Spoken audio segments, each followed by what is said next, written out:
Lindonilton. É isso? Acertei o nome? Lindonilton? Cadê? Está lá, está na galeria. Deus abençoe o Lindonilton, a Mônica e o Renato. Estão juntos ali, né?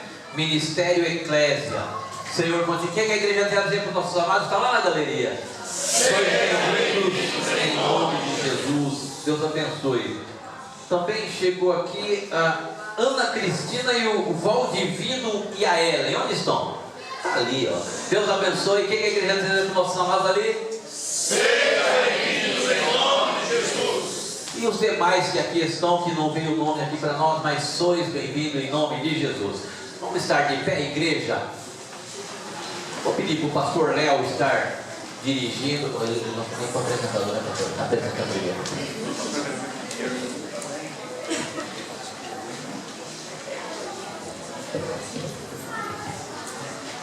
Glórias a Deus.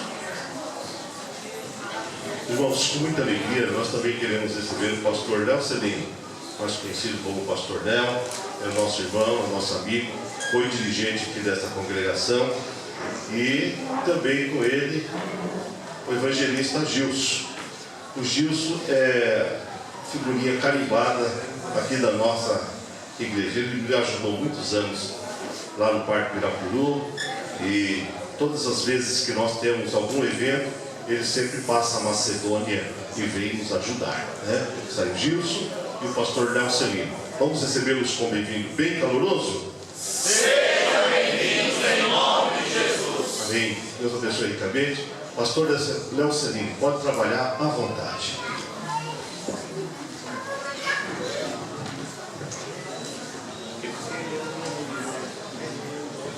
Eu quero cumprimentar a todos com a paz do Senhor. Amém.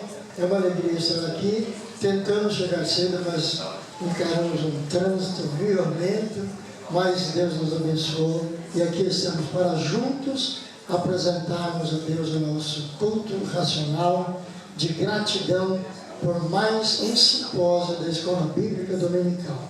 Oremos, nós já vamos estar recebendo a palavra, né?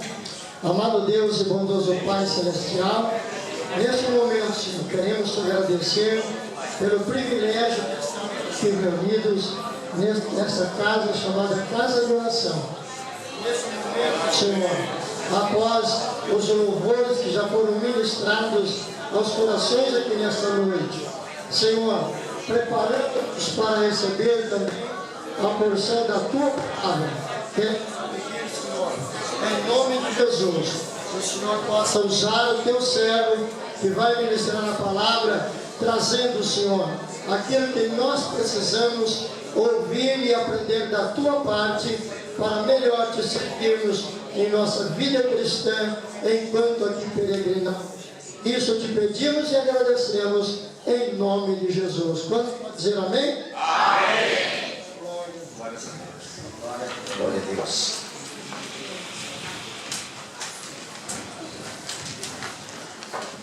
Com muita alegria e satisfação, quero vos cumprimentar com a doce paz do Senhor Jesus. Amém. Glória a Deus pelo privilégio de estar aqui, pela vida do pastor Kleber, companheiro.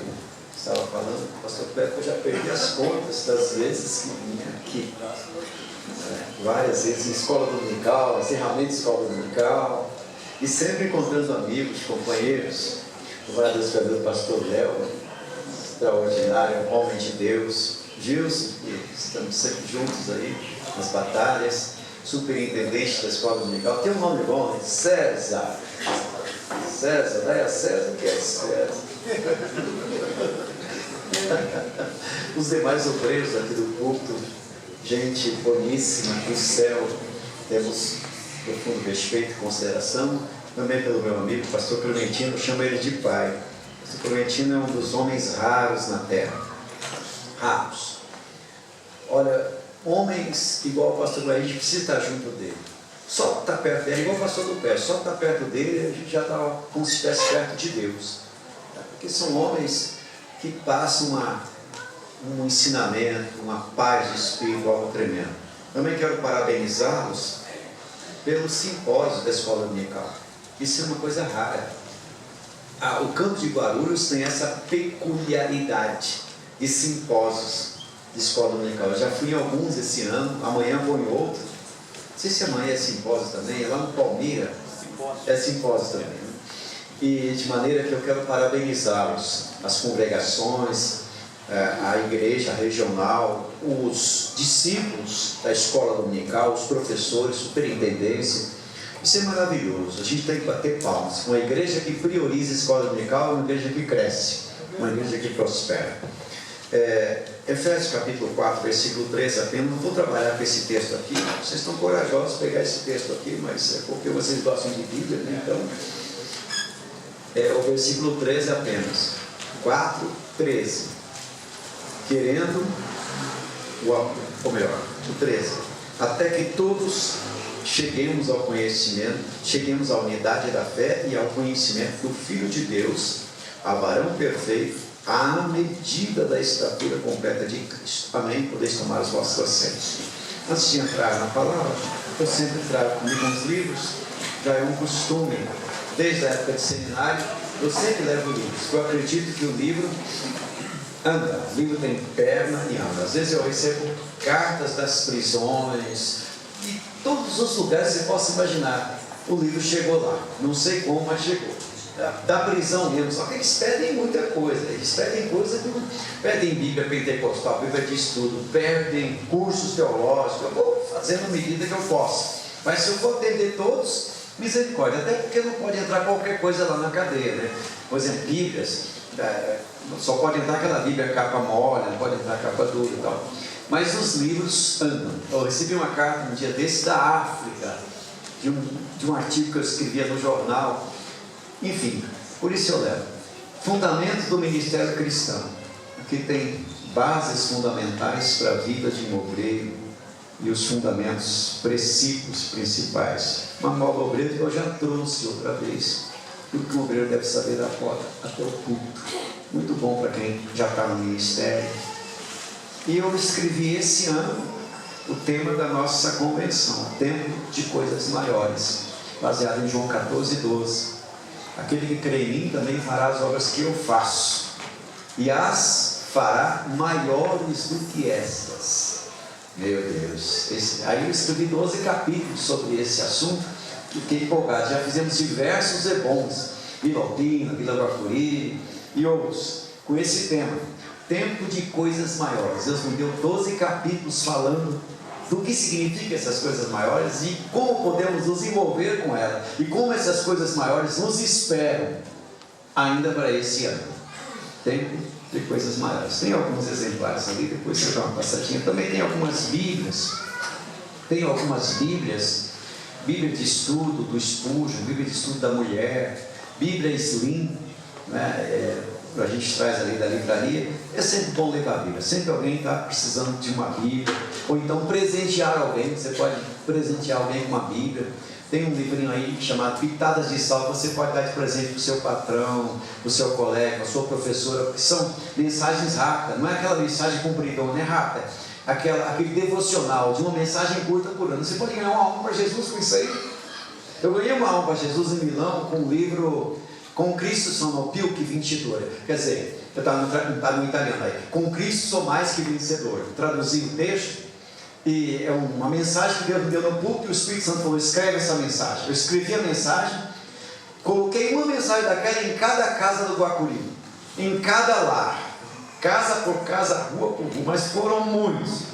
E depois traduzi para o espanhol, traduzi para o italiano, e na Itália também evangelizamos muito, porque eles gostam de ler. Com Cristo sono più che vincitore, mais que vencedor. E depois eu fiquei sabendo de uma pessoa que recebeu Jesus em Milão. Isso aí já valeu tudo. Mas é só essa, mas outras pessoas, ou em italiano ou em inglês, a gente vai avançando. No mundo hispano ainda tem muita coisa para fazer nesse mundo hispano. Traduzir textos em espanhol e entrar por esse mundo latino aí, falando de Jesus. Glória a Jesus. Eu gosto de um menino assim, igual César, igual aquele garoto que estava aqui. Tinha um garoto aqui que a mãe falou, ele foi um milagre.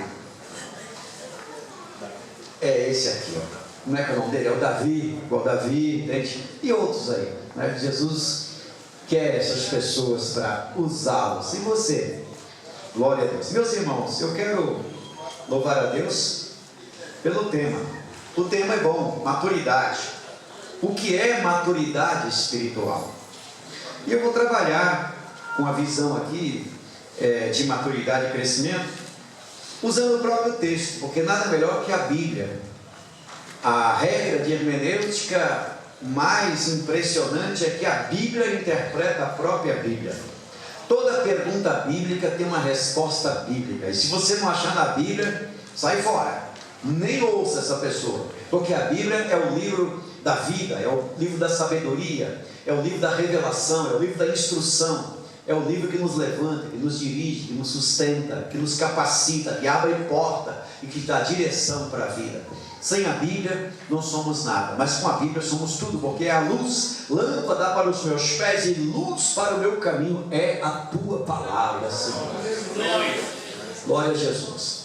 E falar sobre maturidade é a mesma coisa que falar sobre vocação. Falar sobre maturidade é descortinar o coração para que apareça aquilo que nos dá prazer, satisfação em realizar. Nós não podemos entender, por exemplo, vocação como algo que gera desconforto, desinteresse. A maturidade e a vocação são palavras entrelaçadas, amalgamadas. É como se fosse uma simbiose, uma mistura, porque você deve ter prazer de fazer aquilo que faz. Assim é uma profissão, assim é uma vocação. Se você não tem alegria de fazer o que faz, então você não é vocacionado para aquilo. Meu pai era marceneiro, além de ser pastor. E às vezes 7 horas da noite, quando não tinha trabalho, ele estava lá na marcenaria. Tinha trabalhado o dia inteiro. Eu entrava lá e falava: pai, o senhor não está cansado, pai? O senhor trabalhou o dia inteiro nesse imóvel. Ele passava a mão no queixo assim e falava: meu filho, eu gosto de fazer isso. Quer dizer, tem amor. Quer dizer, quando você tem amor, você tem satisfação em fazer o que faz, o que você faz se transforma em um lazer, se transforma em uma alegria. Isso está relacionado à vocação. Inclusive, essa definição serve para profissões. Tem gente aí se matando, correndo atrás do dinheiro, buscando uma profissão que dá mais dinheiro. É errado. Você tem que buscar uma profissão que te dá alegria, que dá prazer, porque aquilo que te dá prazer vai gerar o dinheiro. O dinheiro não é tudo, e a satisfação, porque isso também é uma missão. Nós viemos aqui com uma missão de vida, e a nossa função é descobrir o nosso talento, nossa vocação. Para que nós viemos? Qual é a nossa missão? Qual é a nossa tarefa? De onde eu vim, o que faço aqui, para onde vou? 3 perguntas básicas da vida, que se não souber responder, é melhor se enterrar vivo. De onde vim, o que faço aqui, para onde vou? Não sabe responder isso? Vai repensar a vida, porque o tempo está passando. O cemitério está logo ali, e ninguém escapa. Ontem eu enterrei um amigo, um colega, um companheiro, viu? O músico aqui, o cantor, afinal de contas, uma voz linda, maravilhosa, falando que perdeu o pai, mas está adorando a Deus, louvando a Deus. Teve culto no dia seguinte na casa dele. O que é isso? É porque nós entendemos a missão da vida, entendemos a vocação, entendemos o chamado, e estamos atrelados nessa missão precípua, que é a maturidade. E nós não temos dúvida ou dúvidas quanto à necessidade do desenvolvimento do crescimento, isto é, os níveis de crescimento com os efeitos comportamentais cotidianos. Você cresce e esse crescimento aparece, esse crescimento se apresenta. As pessoas olham para você e vão verificar que você cresceu. A maturidade espiritual é esse processo contínuo na fé, onde o indivíduo busca desenvolver uma compreensão mais profunda, até mesmo do mundo em que vive, integrando princípios, valores espirituais na vida diária. Isso é crescimento. Na verdade, em resumo, maturidade espiritual seria um crescimento na fé, desenvolver uma fé sólida e inabalável em Deus. Segundo, ter conhecimento prático, isto é, buscar entendimento mais profundo das coisas, está dentro de maturidade. Terceiro, buscar tornar-se mais parecido com Jesus. Quanto mais você se torna parecido com Jesus, aliás, o versículo 13, o final do versículo 13 é isso: você parecer com Jesus, e as pessoas olhar para você. Aqui tem muita gente que parece com Jesus, muita gente não, vou dizer todos. Existem pessoas na terra, como o pastor Kleber, pastor Léo, 80% anjo e 20% ser humano. Porque essas pessoas vão se parecendo com Deus, na medida que vão servindo a Deus. Isso não é vaidade, não é nada, é porque se alguém me ama, meu Pai o amará. Viremos para Ele e faremos nele. Nele quem? Você, eu, nós. Então você é morada de Deus, templo de Deus, habitação de Deus. Isso é importante. Então quer dizer, crescer espiritualmente, ter maturidade, é ser parecido com Jesus. Aleluia. Ainda é ter equilíbrio e sabedoria, ter capacidade de lidar com situações desafiadoras. Tem gente que, quando está numa dificuldade muito grande, procura lá uma crise, um palito de fósforo e acende. Outros buscam lá, acham um isqueiro. Mas tem outros que na dificuldade vão tateando, acham um interruptor e aperta o interruptor, acende a luz. Então isso mostra o crescimento que nós devemos ter na vida. Aleluia. Portanto, maturidade espiritual não é um destino final, mas uma jornada de crescimento contínuo, porque o destino final é a estatura de varão perfeito. Mas o versículo 13 de Efésios tem uma expressão aqui que nos faz pensar muito. A expressão do versículo 13, eu já olhei nas outras versões, é todas a mesma coisa que vem da tradução original. É as primeiras duas palavras do versículo 13. Até que. Repita comigo. Até que.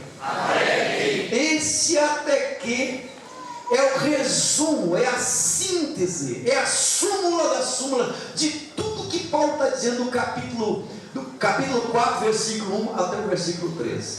O versículo 13 é como se fosse a conclusão antecipada de todo o capítulo, e eu vou dizer até de toda a Bíblia. O versículo 13, porque o que Paulo coloca nas palavras que antecedem o versículo 13 é tremendo. Mas antes de falar do versículo 13, do versículo 1 ao versículo 13, não sei se vai dar tempo, esse até que do versículo 13 tem uma semelhança com Lucas 24, 49. Ficar em Jerusalém até que. Quer dizer, esse até que sugestiona um acontecimento. Sugestiona que você não deve se levantar enquanto não receber a resposta, enquanto não receber a cura, enquanto receber a direção, a revelação, a transformação, a manifestação, a resposta. Esse até que tem muito para nos dizer na EBD, na escola dominical e nesse simpósio que inicia hoje. Mas olha só, 4 coisas fundamentais que o versículo coloca como conclusão desse até que. Primeiro, até que cheguemos à unidade da fé. Dio nostro. Para o italiano, que coisa c'è? Até que cheguemos à unidade da fé. Segundo, até que cheguemos ao conhecimento do Filho de Deus. No versículo 13. Terceiro, até que cheguemos à medida de varão perfeito. E quarto, até que cheguemos à medida da estatura completa de Cristo. Isso aqui já é o mês todo, é o ano todo e a vida toda. Esse até que tem muito para nos dizer. Essa palavra até que, eu olhei lá no vernáculo e vi a palavra merque, que denota um término, ressaltando essa virtude, um término, quer dizer, é o final das exigências, é o final de um longo curso que você recebe depois uma nota, até que você receba Na teologia, quando eu fazia teologia, não sei hoje, mas a nota média, a mínima era 7. Abaixo de 7 não servia. Ou você tirava 7, ou 6, já dava reprovação. 6, 5, então nem você fala. Você não nem me parecer. Até que você alcance uma média acima de 7. Aleluia. Então veja, isso aqui é importante. Depois, tem uma outra palavra aí, que é a palavra catantal. Catantal, que significa alcançar finalmente. Quer dizer, que finalmente você chegue. Aí vem a palavra unidade, que é renox. Renox, que significa unanimidade, unidade completa, uma medida produzida por Deus, uma harmonia e a totalidade entre os fiéis. Aqui nós encontramos a unidade ligada à fidelidade doutrinária, um só corpo, uma dependência mútua. Isso é até que, isso é tremendo. Depois tem a palavra pistis, que é fé, unidade da fé. A fé que nós encontramos em Abacuque 2,4, que é a mesma coisa, a tradução da palavra emuná, está aqui como pistis, mas emuná, que é, essa palavra emuná, pode ser traduzida como lealdade, fidelidade e fé. É a tradução da palavra emuná. Emuná, quando o judeu quer que o outro cresça em confiança, cresça em confiabilidade, cresça na intimidade com Deus, ele diz para o outro, emuná. Emuná. Quer dar uma treinadinha?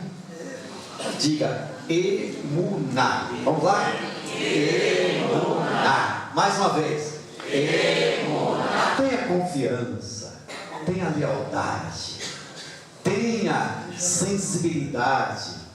E emuná é aquela confiabilidade de que você pode confiar em Deus. E o contrário disso precisa ser verdadeiro. Você pode confiar em Deus, mas Deus pode confiar em você.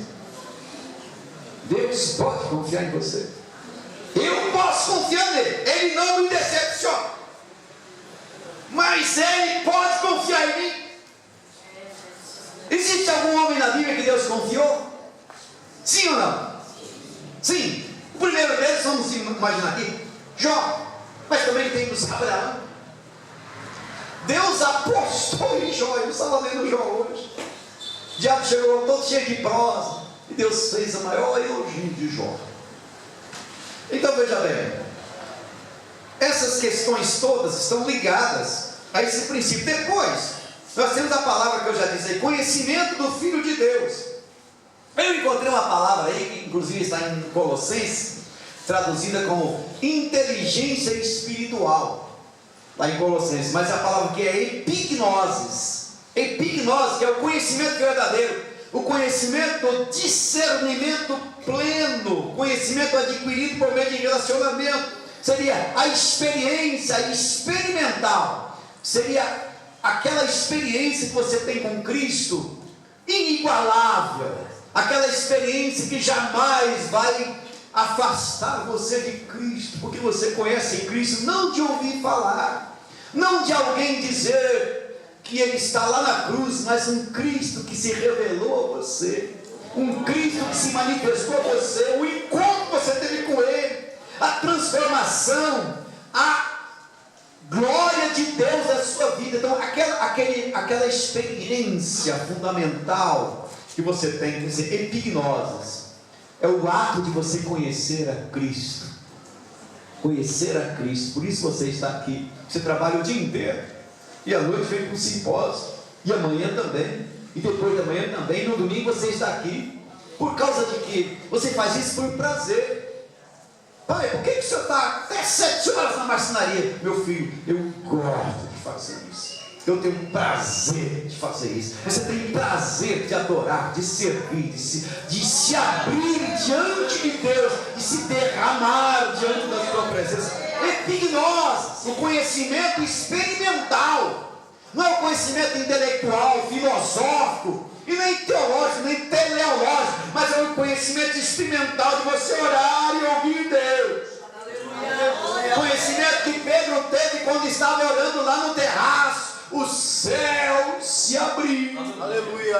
Ele não entendeu bem, mas era Deus dizendo para ele que ele tinha que avançar um pouco mais no conhecimento tradicional.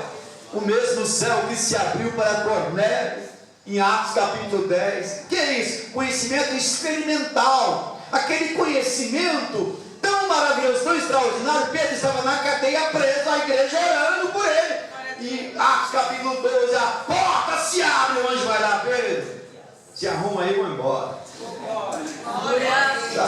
Epignosis, conhecimento experimental. A igreja de Jesus tem esse conhecimento. Se você ainda não tem, busque, porque o Senhor dá a todos que o buscam. Isso é o que? Conhecimento do Filho. Está aqui no versículo 13 ainda. Ainda diz, aqui temos uma palavra anerteleos, que é homem perfeito. Homem perfeito. Quer dizer, o homem de maior idade, o homem maduro, o homem completo. Aqui tem a palavra maturidade. Isto é, o crescimento limite do homem, até onde você pode chegar. Sabe a meta, até onde você pode ir. Porque nós temos limites. Nós temos limites. Nós não somos ilimitados. Nós temos limites. Então, até onde você pode chegar. Existem coisas que você não pode ultrapassar o limite. Se você pular de um prédio, você morre. Já existem os limites estabelecidos. Mas aqui, olha, até onde você pode ir. E aí tem a medida, que é metro relíquia, que é a idade, seria a maturidade completa, seria aquela maturidade ideal. E aí tem o finalzinho da palavra aí, que é plenitude. O versículo 13 ainda fala da plenitude. Plenitude. Até que chegamos à unidade da fé, ao conhecimento do Filho de Deus, é o varão perfeito, à medida da estatura completa. Aqui não tem mais a palavra no original plenitude, que seria o conhecimento perfeito do Cristo.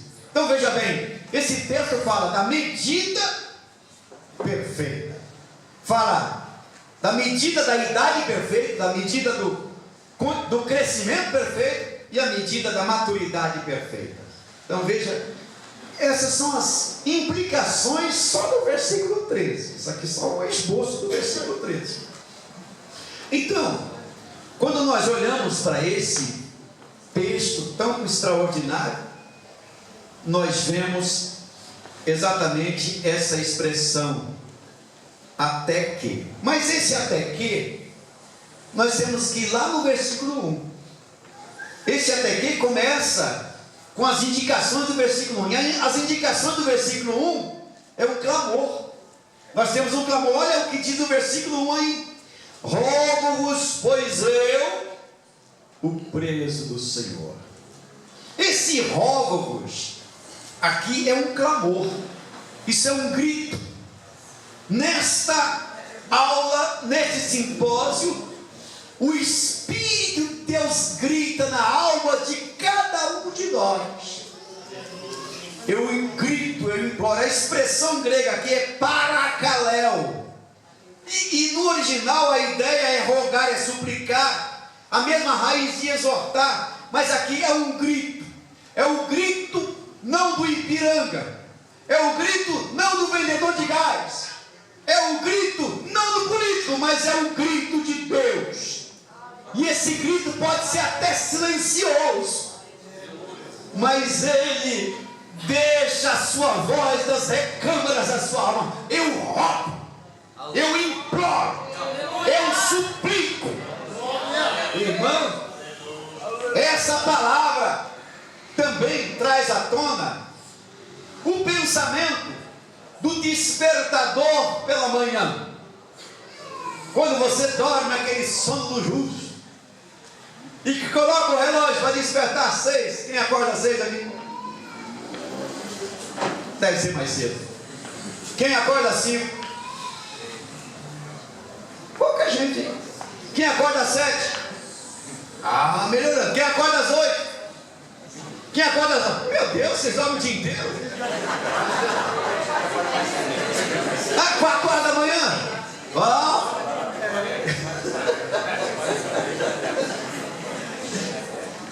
Mas você coloca o relógio e quando chega a hora, ele tem lá, antigamente tinha um despertador, agora tem esse celular, né?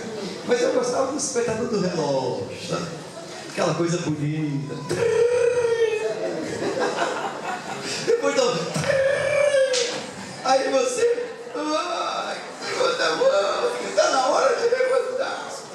Quer dizer, é o grito. É o Espírito de Deus que acorda, tal como o relógio pela manhã despertando para o trabalho. E o relógio despertou, não tem mais como continuar na cama. Relógio despertou, não tem mais como continuar na cama, porque tem uma programação. É Deus falando. É hora de você levantar, meu filho. Assim como você levanta todas as manhãs, eu também toco na sua alma. Você precisa se levantar ainda mais outras vezes. Eu rogo, o preso do Senhor. Então aqui é o grito para chegar no até que. Segunda coisa, o preso. Irmãos, como é que um preso pode gritar para o outro que está lá do outro lado? Como é que um preso atrás das grades pode gritar para o outro lá fora se despertar? Essa palavra vem da expressão grega desnios. Alguém preso, um prisioneiro, alguém que não tem a liberdade de sair do outro lado. Mas a palavra não estava presa. Você imagina, o sistema o prendeu, Roma o prendeu, os judeus o prenderam. Ele podia estar revoltado com o sistema. Esse povo não me entende, não me compreende. Mas ele não tem revolta nenhuma e diz: eu, o preso do Senhor, eu estou aqui porque eu sou um preso do Senhor. Eu estou na missão. E através dessa missão que eles acham que prenderam o pregador, mas quando a minha voz cessa, as minhas mãos e a minha pena escreve, e as palavras percorrem. E essa carta que nós temos é chamada carta da prisão, epístola da prisão.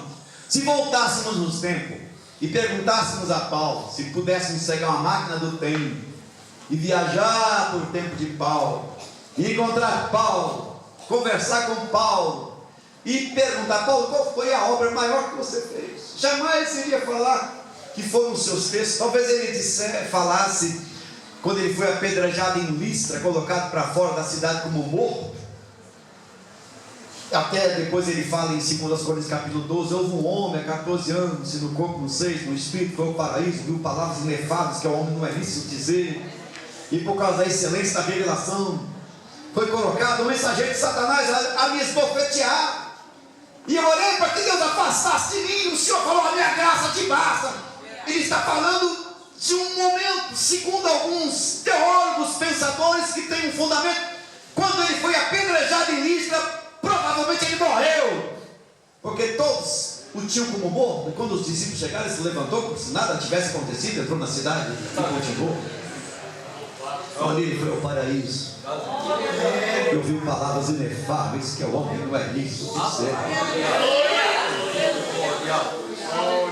Então você observa, eu, o preso do Senhor, ele, se a gente perguntasse para Paulo qual foi a maior obra, talvez ele dissesse isso, mas ele não ia citar os seus textos.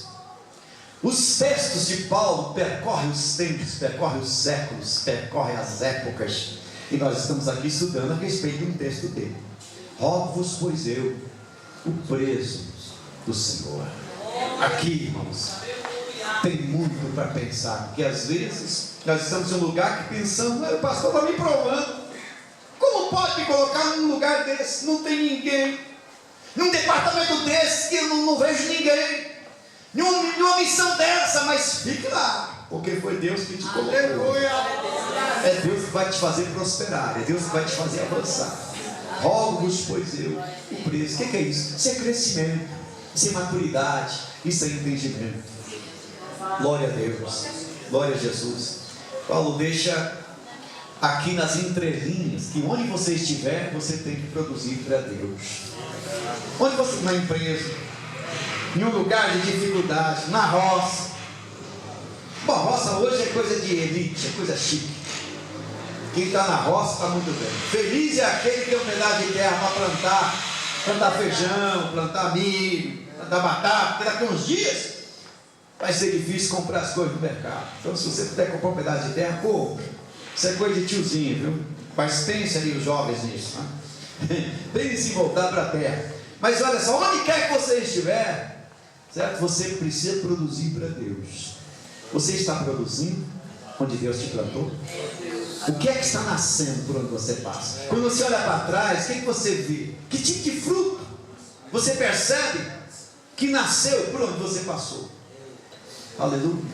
Porque o homem de Deus semeia as coisas de Deus. Eliseu passava em Sunem e a esposa rica daquele homem falava: olha, eu vejo que este homem que passa por nós é um santo homem de Deus.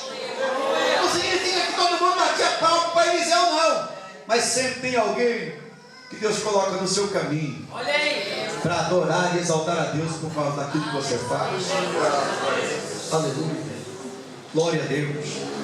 Então, fica aqui nas entrelinhas: eu, o preso do Senhor. Terceira coisa que gera maturidade: que andeis. Que andeis. A palavra andar é peripatessa, é quase igual peripatel. Andar requer uma atenção contínua. Experimente fechar o olho e ir daqui até a porta. Olha que eu fecho o olho aqui, ó. Já estou com um problema. Será que eu cheguei lá? Então quer dizer, quando você fecha o olho e dá os passos, você fica desequilibrado. Então, andeis requer uma atenção contínua. E andar, tem toda uma teologia do andar na Bíblia. Andar nos caminhos do Senhor, andar na palavra do Senhor, que está relacionado com o caráter, está relacionado com a sua fé, com aquilo que está dentro de você, porque o homem é aquilo que ele guarda no coração. O homem bom do seu bom tesouro tira as coisas boas, diz Jesus, mas o mal do seu mau tesouro tira as coisas más. Por isso que depois de você andar 10 ou 15 minutos com uma pessoa, você já sabe quem é essa pessoa, se você for uma pessoa, sabe, inteligente. E é disso que vivem os psicólogos. Chega lá, a pessoa se entrega, tudo, aí não, você está com esse problema, aquele. Outro dia um rapaz chegou a mim, eu fui psicólogo, dei aula para ele. Eu falei, você é tão bom. Deu aula para o psicólogo. Ele está querendo que você fale mesmo. Certo? Depois que você fala, vai ver o diagnóstico. Entende? Então você sempre coloca para fora aquilo que está no seu coração. E é interessante que você coloque coisas boas no seu coração. Porque à medida que você tem Cristo na vida, Cristo cresce em você, Cristo na sua vida, no seu coração, na sua mente. Paulo fala em 1 Coríntios capítulo 2, versículo 16, que nós temos a mente de Cristo. Quem tem a mente de Cristo, vive como Cristo, age como Cristo, olha como Cristo, toca como Cristo, anda como Cristo. As pessoas olham para ele e vê a atitude de Cristo, o comportamento de Cristo, porque é Cristo nele, é a presença de Cristo nele, é a luz de Cristo nele, é a glória de Cristo na sua vida. Rogo-vos, pois eu, o preso do Senhor, que andeis. Aleluia. Por onde você passa, você é um professor. Por onde você passa, você é um missionário. Por onde você passa, você é um pregador. Por onde você passa, você é um profeta. Por onde você passa, você é um representante de Deus. Por onde você passa, você é a extensão de Cristo. Você chega, Cristo chega. Você toca, Cristo toca. Você olha, Cristo olha. Porque Deus está em você, Cristo está em nós. tiver 2 ou 3 pessoas reunidas no meu nome, ali eu estarei no meio delas. Nós estamos aqui em mais de 100, 200 pessoas. Jesus está aqui, irmão. Onde Jesus está, a doença fica, a morte fica, a tristeza fica, a frustração fica. Então Jesus está aqui. Você não tem o direito de voltar para casa do jeito que entrou. Toque em Cristo, receba Cristo. Então veja bem, é o andar, pastor Kleber. Quando a gente anda, Deus anda com a gente. Quando você está com Deus, Deus está contigo. Como pois eu, o preso do Senhor, que andeis como é digno da vocação com que foste chamado.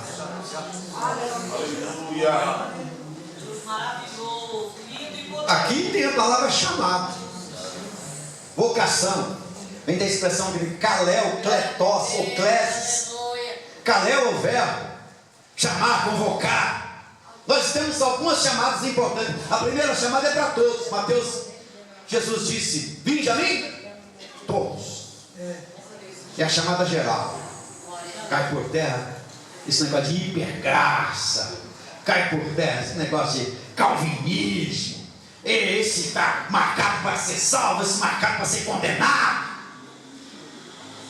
Tudo bem que a gente vai encontrar o Calvino e o Armindo lá no céu, mas o povo fica aqui fazendo uma confusão extraordinária. Me perguntaram outro dia: você é calvinista ou arminianista? Eu falei: irmão, se for para ser alguma coisa, eu sou paulinista. Porque todos beberam na fonte de Paulo. Esse negócio de cada um na sua época. O nosso negócio é o céu. Mas olha só, chamado, vinde a mim todos estáis cansados e oprimidos. É a primeira chamada. A segunda chamada é chamada para o ministério. É chamada para ser obreiro. É chamada que a gente chama de segunda chamada. Eu vejo muita gente aqui com a segunda chamada. Eu vejo muitos pastores da última hora, muitos missionários, missionárias, pregadores aqui nessa igreja, porque todos aqueles que têm interesse pelo reino, interesse pelo estudo sistemático da palavra de Deus, Deus os separa. Uma quinta-feira, a igreja cheia, assembleando. Você não vem aqui fazer campanha, você não vem aqui atrás de dinheiro, porque às vezes a igreja 5 horas da manhã está lotada. Você vai perguntar para aqueles que eles querem, eles vão: tudo bem, eu não vou, sabe? É porque tem níveis e níveis. O nível aqui é outro.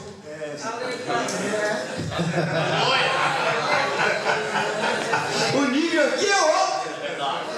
Eu quero mais de Cristo, eu quero mais graça, eu quero mais unção, eu quero mais sabedoria, mais capacidade. Porque rico eu já sou. Eu fiquei rico o dia que recebi Jesus.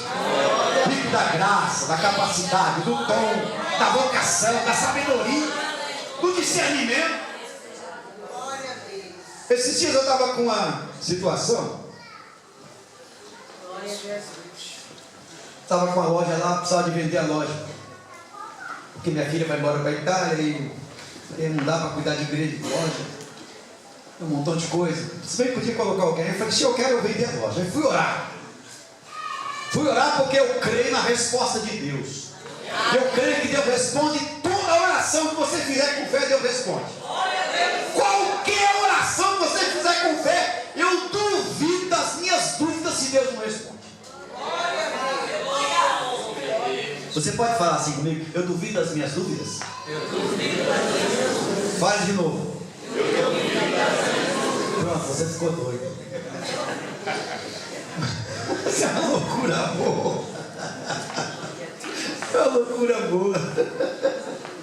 Sabe, você orei a Deus: Senhor, eu preciso vender essa loja. Deus mostrou 2 pessoas para comprar a loja.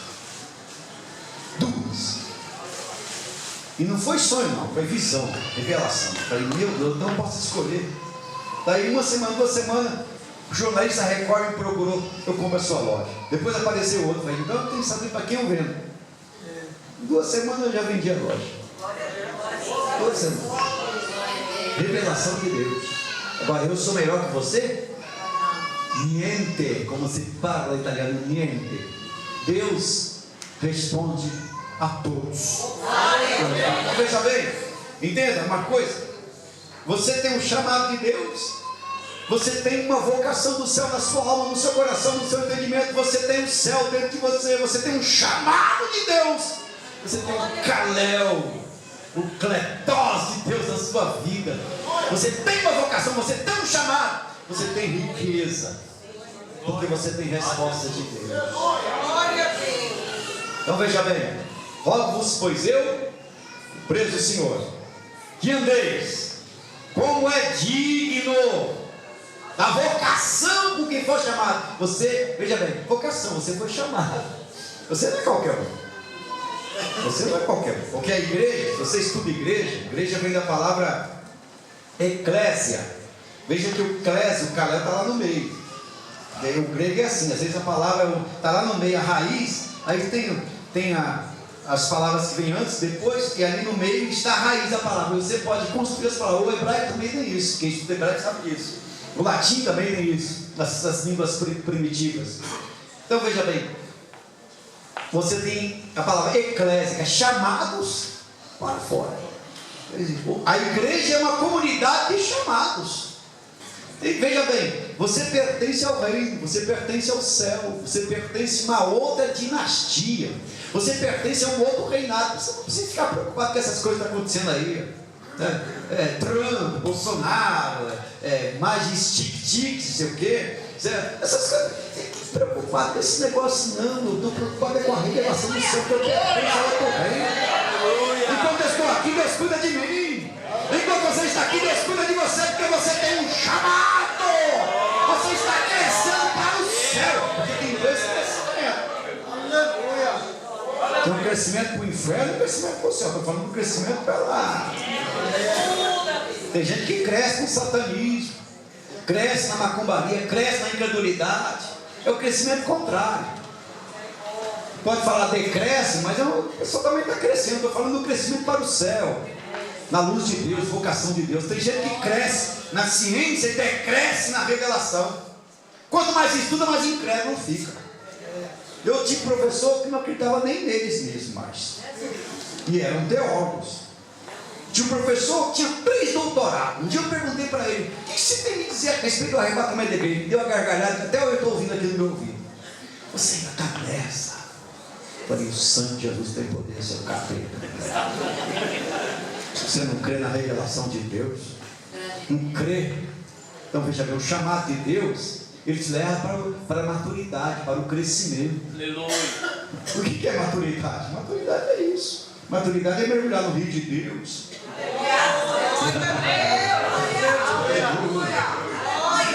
E se tiver algum rio para comparar o rio de Deus aqui, eu só tenho o Amazonas aqui no Brasil.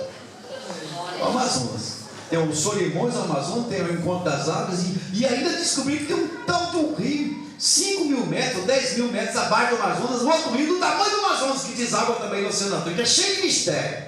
Então, se tiver que comparar, então mergulhe nesse rio. Mas o rio de Deus ainda é melhor.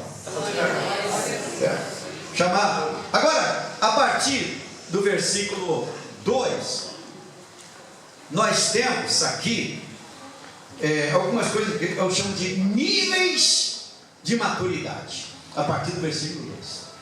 Níveis de maturidade. Primeiro nível, humildade. Quer crescer? Quer ser maduro? Aprenda a descer. Aleluia.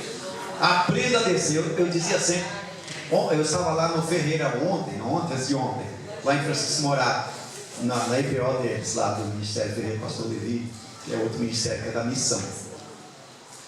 E aí eu disse lá para eles que antigamente, quando o obreiro estava indo embora, terminava o culto, os obreiros não iam embora. Eles iam para o pastor e falavam: pastor, você precisa de mim para mais alguma coisa? Aí o pastor olhava e disse: não, está liberado, aí ele ia embora. Amém? Amém. Porque às vezes o pastor aqui não tem isso, é claro. O pastor não tem que fechar a igreja sozinho, tá? Ficava: esqueceram a luz acesa, esqueceram a torneira do banheiro aberta, não sei o quê. Tem as rondas preliminares. Vamos ver primeiro. Pode um camarada entrar e ficar preso aí dentro, depois levar as coisas embora. Mas humildade. Essa palavra humildade tem várias expressões dela. Tem a palavra tapeinofrosine, palavra quilométrica, mas tem a palavra pitokos, que é a que eu mais gosto, está em Mateus capítulo 5, versículo 2. Jesus diz: Makaroi roi pitokos upineumatus, cuja tradução, Makaroi, feliz, Macarios, feliz. É uma felicidade que você não encontra na banca de esquina, no jornal, nem nas livrarias, nem nos programas de computação, nem de filosofia, nem de psicologia. É uma felicidade gerada pelo Espírito. Eu tenho uma perguntinha para te fazer aqui. Você é feliz? Você é feliz, irmã? Irmã, você é feliz mesmo com aquelas roupas que você quer ter e não tem? Mesmo com aquela bolsa de marca? Uma bolsa de 14 mil aí que está fazendo um bafafá tremendo aí. Meu, não tendo aquela bolsa. Não pode falar meu nome, senão dá problema, já deu problema. Certo? Então, você veja que tem muita gente que, mesmo sendo crente, não é feliz. Eu acho que é uma boa pergunta, é uma boa hora você falar para a tua irmã, ainda bem que esse não é o nosso caso, né, irmão? Você é feliz! Aleluia! Bem-aventurado! Macaroi! Mas tem uma palavrinha lá no meio que fala que é pitocos, que é o pobre, é o miserável, e aquele que não tem nada, é aquele que depende da esmola de outrem, depende de um prato de comida, depende de um agasalho. E se alguém não lhe estender a ele esse agasalho, essa comida, esse prato de comida, ele morre. E esse é o pitocos. Mas como Jesus teve coragem de falar um negócio desse para a gente? Bem-aventurados os pobres, miseráveis, que não tem nada, ainda bem que é de espírito. Aí o negócio fica profundo, porque de espírito é assim: eu sou espírito, você é espírito, mas Deus é espírito. Você é uma casa, um tabernáculo, uma barraca, e dentro de você tem um vento chamado espírito. Onde ele está, eu e você não sabemos. Nenhum médico com seu bisturi conseguiu tocar no espírito de alguém. O dia que ele conseguir tocar, ele vai ser o maior gênio da face da terra. O único instrumento que nós temos aqui na terra que toca na alma do espírito. Hebreus capítulo 4, versículo 12, vai lá na divisão da alma e do espírito juntos e medulas, e há para discernir pensamentos e intenções no coração.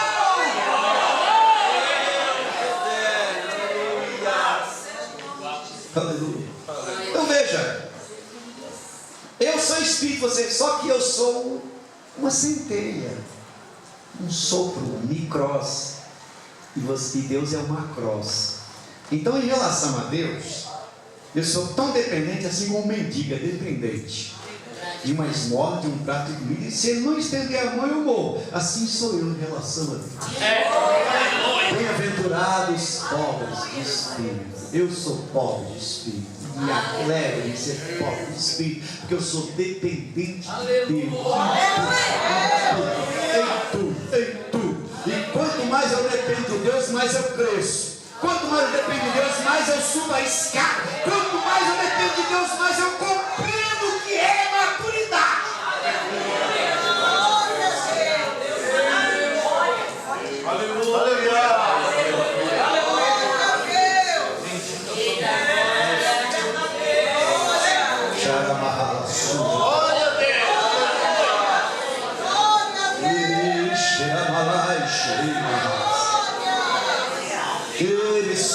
Deus tem coisas grandes, está fazendo coisas grandes. Deus tem mistérios grandes nesta igreja, na vida desses outros. Deus tem chamadas grandes, Deus tem portas grandes, Deus tem coisas maiores para fazer na tua vida, filha. Portas maravilhosas estão se abrindo. Abra os teus olhos e entenda o chamado de Deus.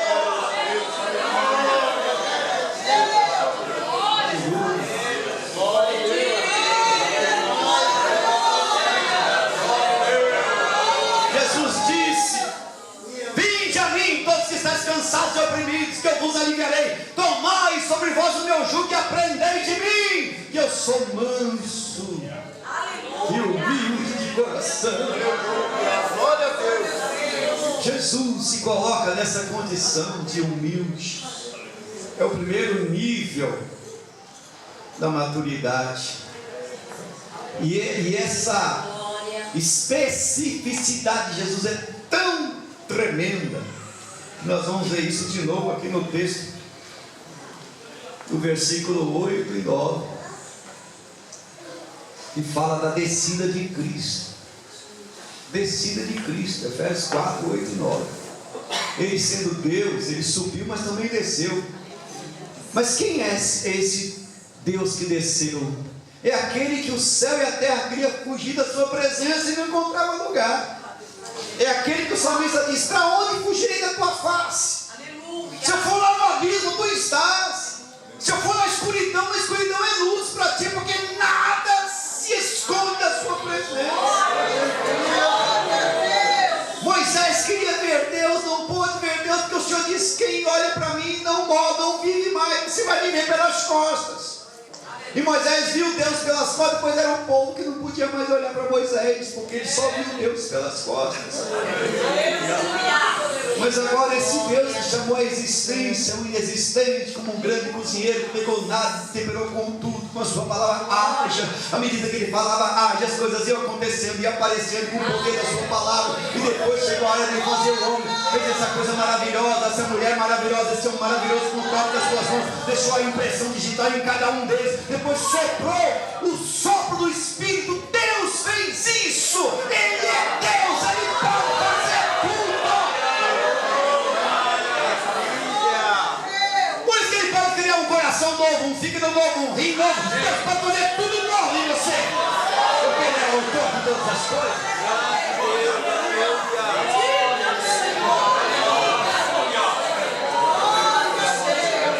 Aí você olha esse ser que nem ser visto pode. Ele vem e desce, se humaniza, fica 9 meses no ventre para a mulher, ele sendo Deus, fica no arcabouço do céu de uma criança, ele sendo Deus, obedece o pai e mãe terrenos, bate o martelo na carpintaria de José, chama Maria de mãe, José de pai.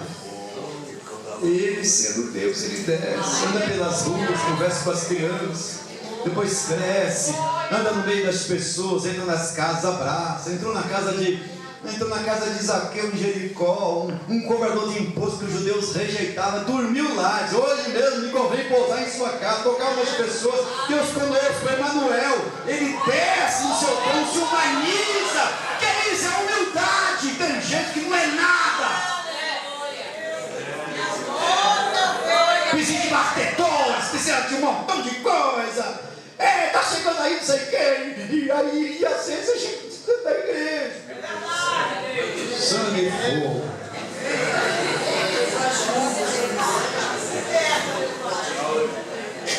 Eu prefiro ficar com Jesus. Tem que moderar aqui minhas palavras, eu não prego mais. Mas irmãos, é a questão da humildade. Questão da humildade. Olhar para Jesus, pregar a respeito de Jesus, hoje em dia é temerário, porque se você vai falar a palavra de Jesus, de repente você é corrigido. Peraí, se você coloca lá alguma coisa que o cristianismo faz, a cristandade faz, mas que Deus não aceita, porque nos tempos dos judeus, nos tempos de Israel, era assim: o povo era inclinado à idolatria, e alguns reis lá levantavam um rei, Deus levantava um rei, o rei tirava a idolatria, tirava Xerá, Baal, Astarote, tirava tudo, e aí Deus abençoava, dava igual o rei Asa, venceu 1 milhão de etíopes na guerra. Deus entrou na guerra, disse: mas como é que pode? Deus depois ficou com onda. O Abias a mesma coisa, e o outro. Aí vem o outro e põe a Sera, põe Baal. A igreja às vezes é bem parecida assim, porque de vez em quando tem umas coisas estranhas. A gente chega numa igreja, tem umas árvores e pão. Em vez de olhar para Jesus, aquela árvore cheia de coisinha. Não, é porque Jesus sai para lá, capeta. Não precisamos de nada. Nós só precisamos de Cristo. Só precisamos de Cristo. Só precisamos de Cristo. Cristo é tudo. Cristo é tudo. Cristo é tudo. Cristo é poder, seu Deus. Cristo é tudo. Não preciso de nenhum mediador. Não preciso de nada. Eu só preciso de Cristo. É tudo que eu preciso. Humildade. Olhe para Jesus. Glória a Jesus. Deus lindo e poderoso. Paulo, depois vem a palavra mansidão aí. Depois vem a palavra mansidão, que é a sequência da maturidade. Mansidão. Irmão, você é manso? Irmã, você é mansa, irmã? Naquelas horas lá, aquelas épocas, você é manso? Você é manso, irmão? Outro dia eu ouvi um irmão falando que tinha um obreiro que chegava em casa. Quando chegava em casa, o cachorro fugia, o gato fugia, o passarinho queria fugir da gaiola, falava, fuja também. Quando você encontrar alguém assim, foge, nem entra lá.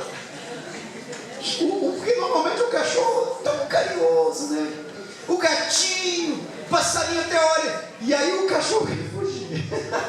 Sai fora. Isso aí não é ser humano, isso é capeta. Porque tem gente que é pior que o diabo. Tem gente que entra no diabo, deixa o diabo 2 vezes mais do que é. O diabo entra nele, ele que entra no diabo.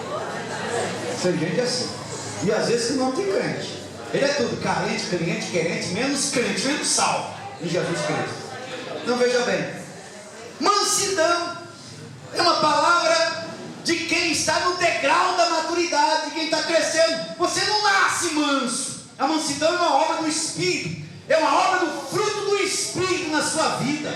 A mansidão vai dando uns apertões aqui ou dali. Eu sempre falo que quando a gente está viajando, às vezes o carro tem a mania de furar o pneu no lugar mais difícil que tem, no escuro, numa curva. Parece que ele arruma um lugar para aprontar com a gente. Parece que tem alma pneu de carro para furar.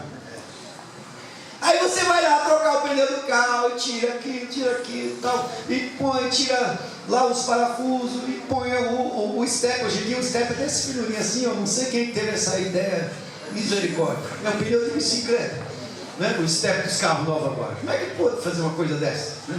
Quem é que teve essa inspiração? Não é de Deus isso. Mas olha, aí você vai lá, coloca, aí põe os parafusos e tal, depois tem o aperto final. O aperto final tem que fazer crack. Você vai lá e crack. Aí vai lá na roda, crack. Vai lá na roda, crack. Aí tá bom, você pode ir embora. É isso aqui. A mansidão é o crack de Deus. E essa escola, Deus está fazendo crack em você. Parafuso frouxo aí, pode sentir, crack.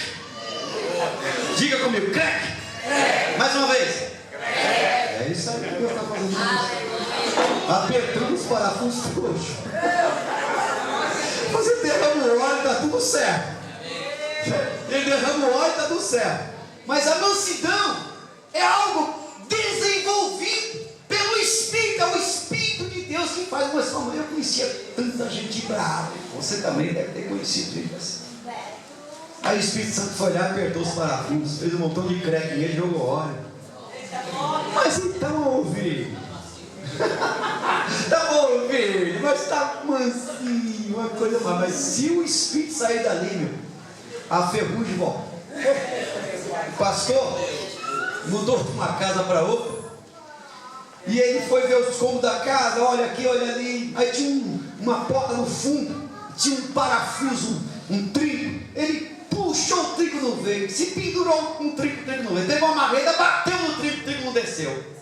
Aí ele viu que tinha uma lata de óleo lá do lado e pegou e jogou óleo uma vez, 2 vezes, foi olhar, veio. O trinco desceu, subiu. O trinco estava enferrujado, precisava de unção. Tem muito crente assim que está enferrujado, que precisa de óleo, precisa da unção de Deus. E aí a pessoa vai começar a ser mansa. Vai começar a ser mansa, vai pensar, certo? Isso é fundamental. Isso é maturidade. Isso é crescimento. O que mais nós temos aí, pastor?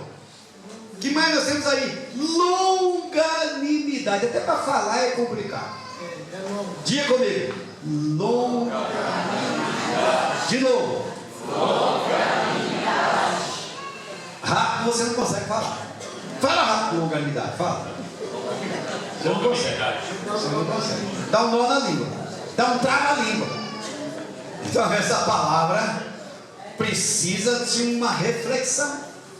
Essa palavra aí da expressão grega macrotimia, longo ânimo, macros longo, timós, ânimo, raiva, paixão, significa esperar um tempo suficiente, significa você parar e não falar prematuramente. Deus conosco é longânimo. Você está aqui por causa da longanimidade de Deus. E nós, para subir o degrau da maturidade, precisamos passar por esse degrau. Longanimidade. Já passou por aí, irmão? Pode ser até que seja um degrau mais alto, porque tem umas escadas às vezes que... Agora não tem mais isso, mas antigamente a gente queria fazer tudo dentro de um terreninho pequenininho. Aí fazer a escada no fundo e ficar aqui degrau. Eu tenho isso na nossa igreja, certo? Mas aqueles degraus, isso aí é para você pensar. Para você pensar longanimidade. Isso abrange essa capacidade maravilhosa da macrotimia, da verdadeira paciência. Na verdade, é o fruto de Deus na nossa vida. Fruto de Deus na nossa vida. Depois nós temos uma outra aí, qual é? Onde nós estamos? Macro de longanimidade. Depois longanimidade é suportando uns aos outros. Essa palavra é uma palavra que a gente precisa também parar nela. Vem da expressão grega anekomai, que significa mostrar tolerância para com o outro. Às vezes a gente não tem tolerância. Por que a gente tem que suportar o outro? Porque o outro às vezes tem umas coisinhas que, se você não tomar cuidado, você não quer nem ficar mais perto dela. Porque temos irmãozinhos, umas irmãzinhas. Irmão do céu, você precisa ter esse suporte.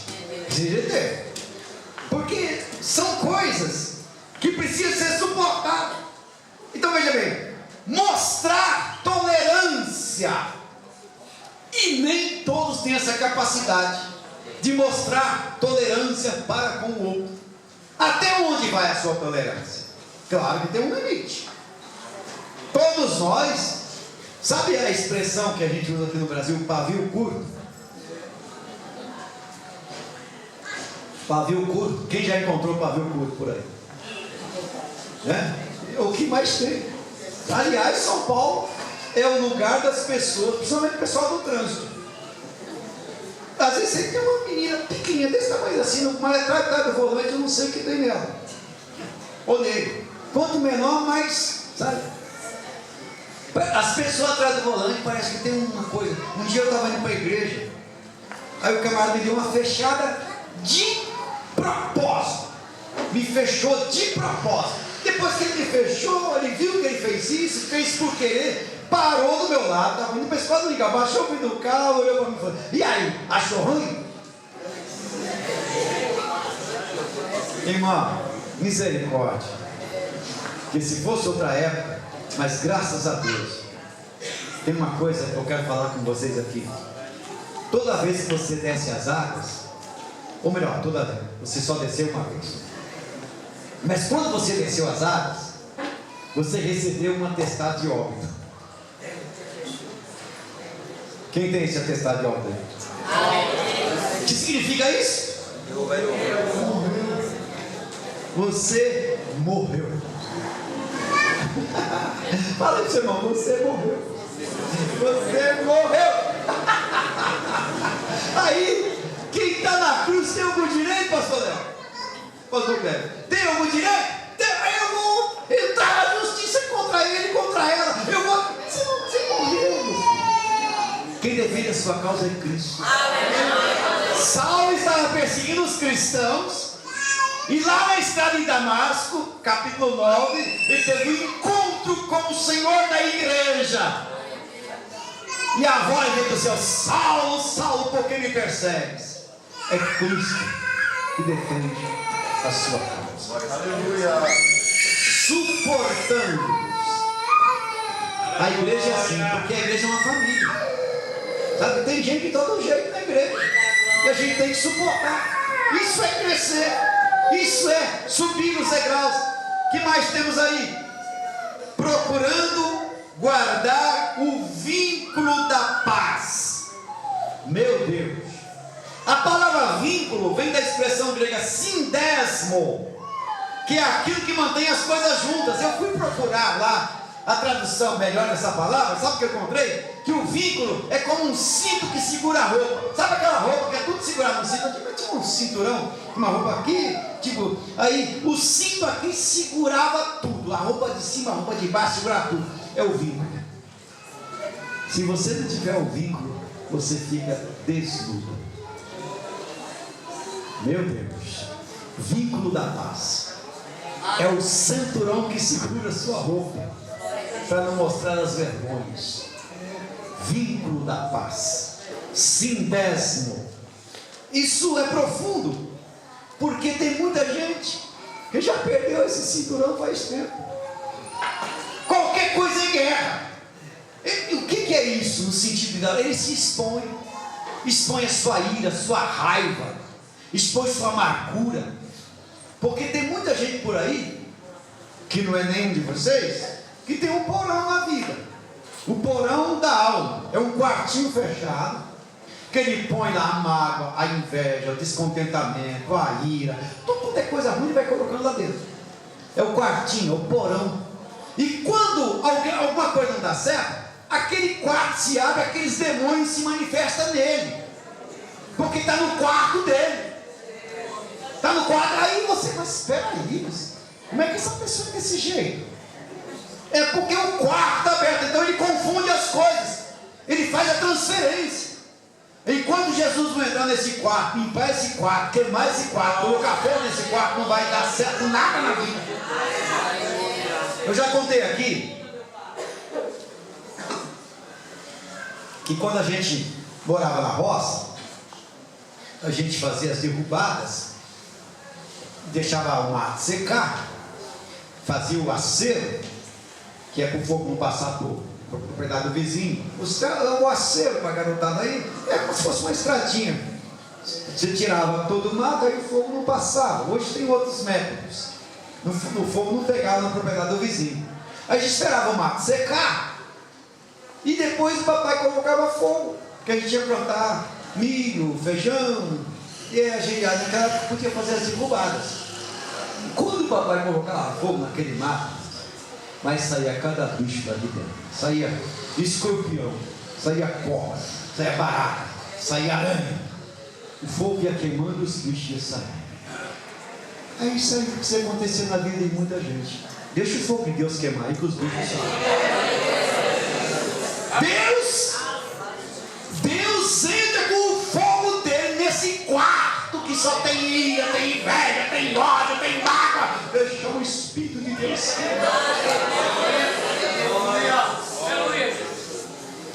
glória a Jesus.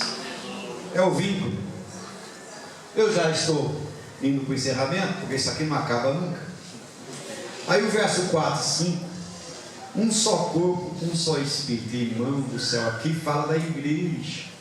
Verso 4, 5: um só corpo, um só Espírito, como também fosse chamado. Eu não tenho tempo para dizer isso aqui, mas aqui fala da unidade da igreja. O que mais temos aqui? Verso 7: mas a graça foi dada a cada um de nós segundo a medida do dom de Cristo. Você só cresce quando compreende a graça. Estou escrevendo um texto sobre graça, terminei. O pastor Bittencourt, que é o irmão dele de novembro, sobre graça. São 10 capítulos sobre a graça. Aqui entra a preciosidade mais ampla de Deus. que a graça é a manifestação real do amor de Deus a homens pecadores que nada merecem. A graça, eu e você não tínhamos condições de ser nada, de estar aqui, mas porque Deus, João 3,16, nos amou de tal maneira, nós somos agraciados, nós somos chamados. Mas o texto coloca ainda aqui, ó, segundo o dom de Cristo. Esse dom de Cristo aqui é profundo, porque você tem um desdobramento no dom de Cristo. Claro que Paulo aqui vai entrar no dom ministerial, mas tem os dons do Espírito Santo, que Cristo está lá também, mas nós fazemos a divisãozinha: dons do Espírito, dons de Cristo. Dons do Espírito Santo são os dons espirituais, que toda a igreja pode ser cheia dos dons espirituais, de acordo com 1 Coríntios capítulo 12, versículo 1 em diante, quando Paulo diz: não quero, porém, irmãos, sejais ignorantes acerca dos dons espirituais, que está lá, dons espirituais, mas a palavra lá é pneumatikos, que é coisas relacionadas ao Espírito. Paulo fala de dons a partir do versículo 4, aí você tem a palavra carisma ou carisma, mas seria o ambiente da operação do Espírito, aquilo que vai além da nossa capacidade de entender, de acordo com a ação do Espírito, a necessidade daquele momento, que vai muito mais além de 12 de dons, vai muito mais além, não tem só 12 dons, tem muito mais de 12. Mas aqui fala do dom de Cristo, que é o dom ministerial, dons ministeriais, graça que nos foi dada à medida do dom de Cristo. Depois no versículo 8 e 10 que eu já falei, subindo ao alto, levou cativo ao cativeiro, já disse lá atrás. E finalizando, nós temos o versículo 8 e versículo 10, subida e descida, e nós temos a expressão aqui que podemos extrair daqui: considerai essas coisas. Mas no versículo 11 ele descreve toda a pleiade ministerial. Porque ele desceu, porque ele se humilhou, porque ele ensinou o caminho da descida e da subida. Então, por causa da sua descida, ele deu dons aos homens, e ele deu o ministério cristão. E aqui você encontra no versículo 11 todos os ministérios: apóstolos, profetas, evangelistas, pastores, doutores, todos esses ministros com um objetivo específico. Está no versículo 12. O que diz o versículo 12? Querendo o aperfeiçoamento. Aí você vai buscar essa palavra, aperfeiçoamento. Você tem a expressão grega catartismos. A Bíblia Plenitude tem uma nota que fala disso. Catartismos. Tradução: consertar ossos quebrados, consertar coisas quebradas. Então, os ministros que Deus deu para a igreja são exatamente para colocar o povo de Deus no caminho do crescimento e consertar as coisas quebradas dentro dele. Quanta gente quebrada chega na igreja. Não estou falando quebrada de humildade, não, quebrada na vida, quebrada de amargura, quebrada. Então a palavra de Deus coloca no lugar, conserta, o catartismos. Deus coloca todas as coisas no seu lugar. Deus conserta as coisas quebradas através da ministração da palavra. Eu estava ministrando uma vez na igreja, na série de ministrações, eu ministro em série. Aí em um determinado momento, eu terminou o culto, aí veio o irmão na igreja e falou: pastor, eu quero me consertar. Eu orei por ele, aconselhei. Aí quando foi na outra terça-feira, o meu irmão estava na igreja, continuei a série de mensagens, ele veio na frente e falou: pastor, eu quero me consertar. Eu falei: mas o meu irmão veio na terça, veio hoje, eu orei por ele, passou 2 meses, ele veio conversar comigo: pastor, eu quero conversar com o senhor a respeito do que aconteceu, por que eu fui 2 vezes me consertar. Ele disse: o senhor estava pregando, e de repente o senhor parou de pregar, olhou para mim e começou a falar que eu era viciado em pornografia, começou a falar que meu quarto estava cheio de pornografia, minha mente estava cheia de pornografia, minha carteira estava cheia de pornografia, e que era para ele me consertar. Eu falei: meu Deus, sou eu. Aí eu fui na frente me consertar. o senhor orou por mim e eu voltei para casa feliz. Quando foi na outra terça-feira, o senhor continuou a pregar, o senhor parou de novo, olhou para mim e falou: você tirou a pornografia do quarto, mas a sua carteira do lado esquerdo ainda tem calendários pornográficos. Eu não me agrado disso. Eu puxei a carteira, não é que estava lá, eu tinha esquecido. E por isso que eu vim de novo na frente me consertar. O senhor falou, todo mundo ouviu. Eu falei: irmão, eu falei isso, mas de jeito nenhum eu falei isso. Eu falar um negócio desse na igreja, tem sala pastoral para conversar. Eu, pelo menos, eu passei para o seminário, fiquei 20 anos no seminário, pelo menos isso eu aprendi. Aí, não, o senhor falou, eu falei: não falei, falou. O que aconteceu com esse irmão, meu Deus, que eu vi isso que eu não falei? Aí eu fui analisar a mensagem, foi uma hora que eu parei de pregar e Deus me tomou em línguas. Eu falei em línguas e ele entendeu em português. Falei em línguas, ele entendeu tudo que tinha que entender, e nem eu sabia que tinha falado aquilo. É o catartismo de Deus, né? Deus conserta as coisas, Deus coloca as coisas no lugar. Então, terminando, versículo 13. Até que, você percebeu que tudo isso aqui é até que? Então, que o até que seja uma realidade na sua vida. Eu, finalizando, eu li uma história de crescimento muito interessante, que fala que toda a sociedade tem aquela festa às vezes de debutantes. Nos Estados Unidos tem muito isso, quando passa da idade. Sei que hoje em dia as idades já não batem mais, porque com 10 anos a criança sabe tudo.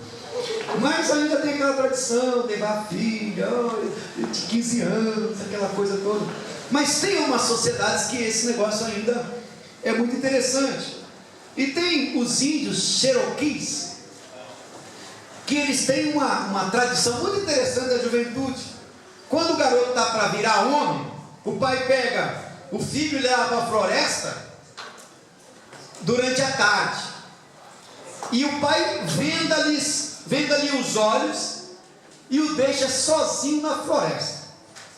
O jovem índio senta no topo de uma montanha durante toda a noite e ele não pode remover a venda dos olhos até que o raio do dia brilhe.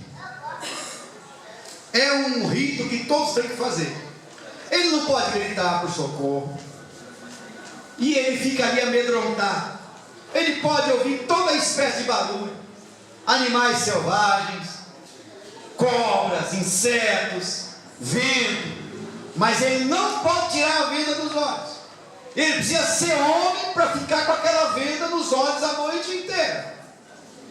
E ele não pode também contar a experiência dele para ninguém. Aí o tempo passa naquela agonia toda, naquela dificuldade toda, e de repente o dia brilha, o sol brilha, e ele vai lá e remove a venda dos olhos, e ele olha e vê que o pai dele está o tempo todo do lado dele. Aí ele cresceu, ele virou homem. Deus te chama para essas coisas. Você pode estar passando por dificuldade, problemas, seja lá o que for, mas Deus está aí o tempo todo do seu lado. Deus abençoe, te guarde. Essa é a porção que Deus me deu. Cresça, porque Deus tem muito para fazer com você.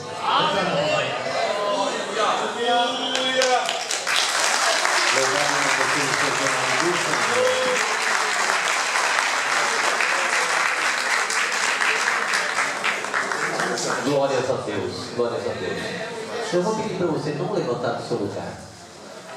Nós vamos ouvir um louvor ainda, com o irmão Evandro vai louvar ao Senhor, e você vai continuar o culto, agora com o seu bem, ofertar a obra do Senhor, para que esta obra seja contínua. Amém? Então abra o seu coração, mas abre a carteira também, né? O coração e a carteira, tá bom? Abençoe a obra do Senhor.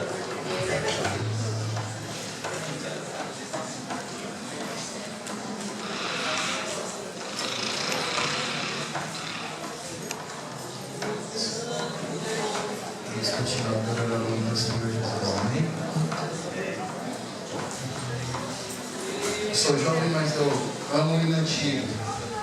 E ele diz assim: um dia tudo irá findar. Um dia Jesus ele voltará. Um dia assim me bastará.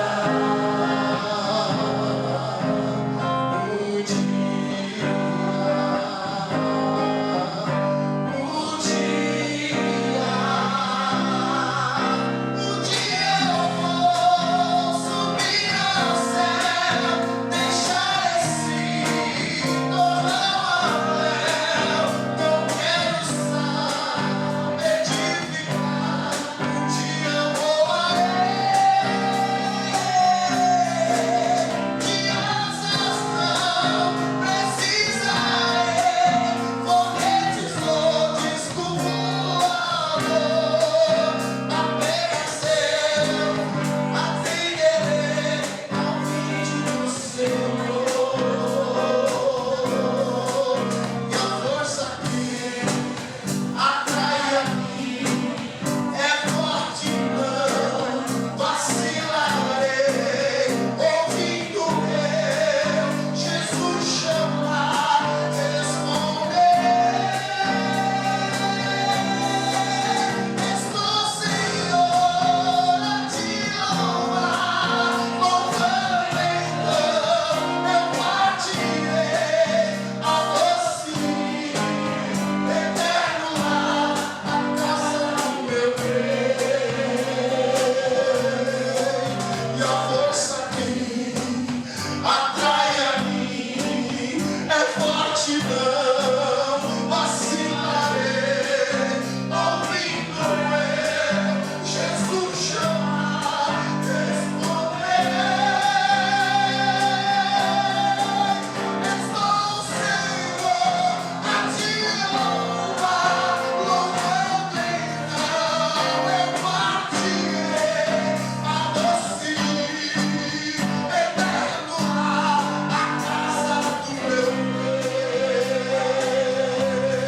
E a gravidade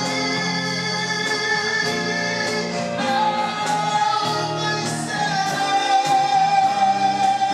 e face a face eu verei. Aleluia! E a gravidade eu vencerei, e face a face eu verei, a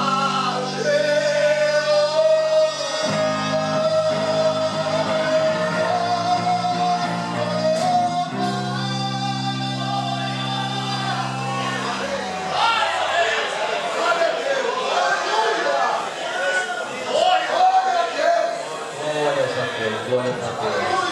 Louvado seja Cristo Jesus. Aleluia! Quero chamar aqui o noivando, vem cá, noivando. Glória a Deus. Deixa eu chamar aqui o professor Marcondes, por favor, Marcondes, venha cá. Só um minutinho. Marcondes vai estar. Quero agradecer a Deus pela vida do cantor que nos atendeu prontamente. Sobe aqui, por favor. Marcondes estará entregando para você essa lembrança em nome da EBD do Parque Jandaia.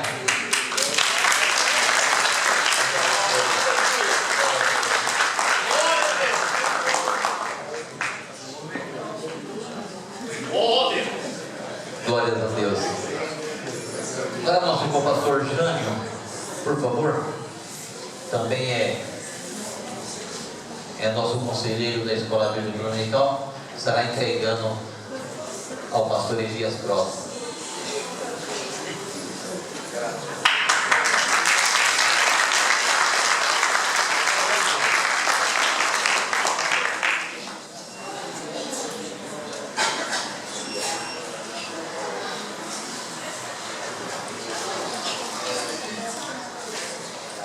Glória a Deus. Só temos que agradecer a Deus pela vida desses homens valorosos que saem de longe e vêm nos abençoar aqui. Deus abençoe o cantor Evandro, Deus abençoe o pastor Elias Cross, Deus abençoe a amada igreja que esteve aqui conosco, aos nossos irmãos que vieram cooperar conosco. Crente não visita, crente coopera, né? Vem adorar o conosco, amém? Deus abençoe grandemente toda a igreja, ao nosso irmão César, Deus abençoe pela confiabilidade. Pastor, obrigado. Pastor Léo, obrigado pelo seu carinho de vir nos abençoar aqui também. Deus abençoe a igreja com o pastor. Glória a Deus. Glória. Poderoso, fiel, verdadeiro. Aleluia. Glória a Deus.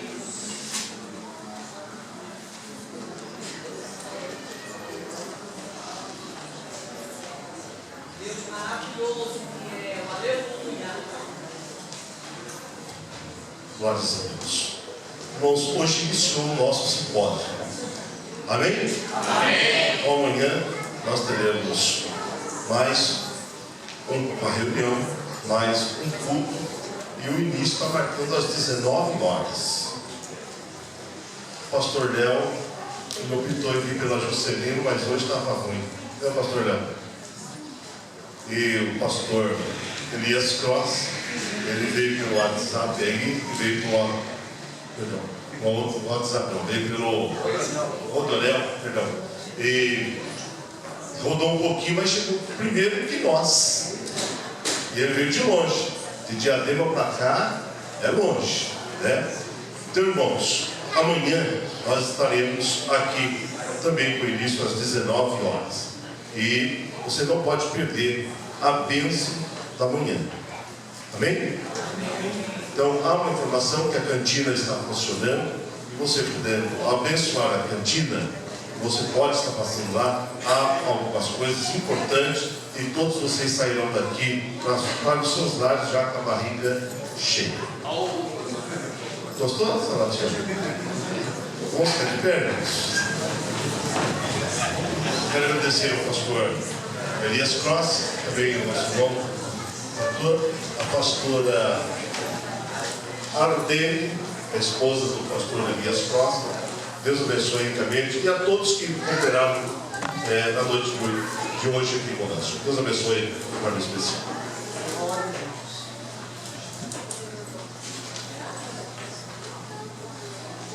O Gilson pede oração em favor da sua esposa, que não está bem. Nós estaremos orando e estaremos apresentando ao Senhor. E também eu tenho um pedido aqui, oração em favor do irmão Luciano, que não está bem de saúde. Nós estaremos orando. Tem alguém que precisa da oração, está enfermo? Se tiver, vem aqui à frente, nós nesta oração conclusiva estaremos apresentando você também. Tem alguém? Todos curados? Amém. Graças a Deus. Deus abençoe ricamente. Quem morou aqui? Pastor Francisco. Assim. Irmãos, o material do pastor Elias Cross está ali na frente, sua esposa está ali. Então, os irmãos que queiram adquirir, por favor, passem ali e adquiram juntamente com a nossa irmã. Amém? Santo Santo Pai Senhor. Amém. Salvador Jesus Cristo, que estamos ouvindo a tua presença, Deus. Obrigado, Senhor, por esse momento de tua presença. Obrigado pela mensagem, Senhor Deus Cristo. A qual precisamos descer na graça do conhecimento. Salvador Jesus, abençoe o teu filho, Senhor, que veio viajar para Diadema, Deus. Abençoe ele, Pai Santo. Até o de fora, Deus da igreja. Salvador Jesus, todos aqui que vão viajar essa hora, Deus. Abençoa todos os Pai Santo para a tua glória. Obrigado, Jesus. Amém e amém.